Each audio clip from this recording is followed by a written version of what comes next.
안녕하세요. 오늘은 제가 이번에 재밌게 봤던 인간 실격의 작가인 다자이 오사무에 대해 소개해드리려고 하는데요.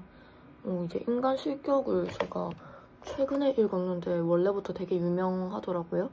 네. 공감하면서 재밌게 읽어가지고 소개해드리면 좋겠다 싶어가지고 방송을 켜게 됐습니다. 제가 따로 적어놓은 인간 실격 독후감에서 제가 마음에 와닿았던 문장들이 있는데 그거를 한번 읽어봐드릴게요. 비합법. 저는 그것을 어렴풋하게나마 즐겼던 것입니다. 오히려 저는 마음이 편했던 것입니다. 이 세상의 합법이라는 것이 오히려 두려웠고 그것에서는 한없는 강인함이 느껴졌습니다. 그 구조가 불가해해서 창문도 없고 뼛속까지 냉기가 스며드는 그 방에 도저히 앉아있을 수가 없어서 바깥이 비합법의 바다라고 해도 거기에 뛰어들어 헤엄치다 죽음에 이르는 그런 편이 저한테는 오히려 마음이 편했던 것 같습니다. 아침, 낮, 밤 24시간 꼬박. 91페이지. 세상이란 게 도대체 뭘까요? 인간의 복수일까요? 세상이란 개인이 아닐까? 94페이지. 거칠고 큰 기쁨을 피하기만 한다면 큰 슬픔 또한 찾아오지 않는다. 49페이지. 만일 이도저도 다 불가능하다면 그때는 그의 죽음을 빌 수밖에 없다고 왜곡으로 생각했습니다. 그렇지만 아무리 그래도 그를 죽이려는 마음은 일어나지 않았습니다. 저는 지금까지 살아오면서 남이 저를 죽여줬으면 하고 바란 적은 여러 번 있지만 남을 죽이고 싶다고 생각한 적은 단 한 번도 없습니다. 그것은 오히려 상대방을 행복하게 만드는 일일 뿐이라고 생각했기 때문입니다. 마지막 게 저는 제일 와닿았거든요. 남을 죽이는 게 오히려 행복하게 만들어주는 것이다. 다자이 오사무가 어떤 삶을 살았는지 조금은 알았지만 그의 마음을 완벽히 이해할 순 없었습니다. 다자이 오사무는 1909년 6월 19일 일본 동북지방 쇼와 시대의 스시마 가문의 대지주에서 6번째 아들로 태어나게 되는데요. 11남매 중에 10번째였으며 아빠는 바쁘시고 엄마는 아프셨기 때문에 보모와 유모, 고모와 숙모의 손을 타서 자라나게 됩니다. 이로 인해 다자이 오사무는 사랑을 받지 못하고 자랐기 때문에 애정 결핍이 있었고 예민한 감수성이 있었기 때문에 정서 불안까지 있었으며 외모에 대한 집착이 심했고 유모에 대한 컴플렉스가 있었고 고리대금업으로 부르축적한 집안이기 때문에 이에 대한 자기 죄책감과 혐오감 때문에 염세주의와 허무주의에 빠졌다고 합니다.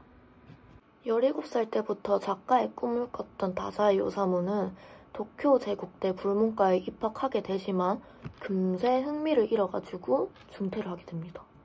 그러고 첫 작품 만년을 발표하게 되는데 이제 집안에서 보내오는 돈으로 화려한 생활을 하는 거에 대해서 죄책감을 느끼던 다자이 오사무는 마르크스주의에 심취해서 공산주의에 빠지게 되는데요.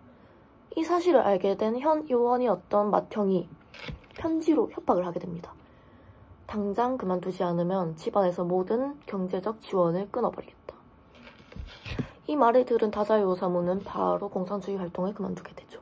1929년 다자이 오사무는 수면제 가다 복용으로 자살을 시도했고 5일 동안 혼수 상태였다고 합니다. 다자이 오사무의 삶에는 여자가 끊임없이 있었고 육체적 감정적으로 항상 의지할 곳을 찾아다녔다고 합니다. 21살 때는 카페 직원이랑 다량의 칼모틴 복용으로 자살 시도를 했으나 아스미만 죽고 자신은 살아서 자살 방조죄로 기소되었다가 풀려난 적이 있습니다. 그리고 1936년 3월 16일에 혼자서 산에 가서 밤에 목을 메고 스스로 자살을 하려다가 스스로 집에 귀가를 했다고 합니다.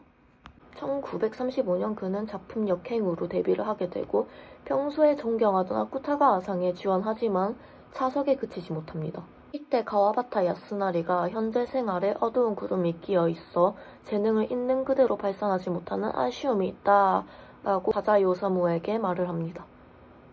그러자 작가로서 자존심이 셌던 다자이 오사무는 새나 키우고 모형이나 보는 게 훌륭한 생활이냐라고 말을 하게 됩니다.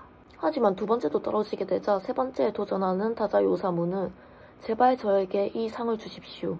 일절 바라는 것은 없습니다. 라고 말하며 모순적이고 솔직한 욕망을 드러내었습니다. 그렇지만 이후 후보자로 올랐던 사람은 더 이상 지원할 수 없게 되는 조건이 생기게 되면서 더 이상 아쿠타가 아상의 다자이오사무는 지원하지 못하게 됩니다.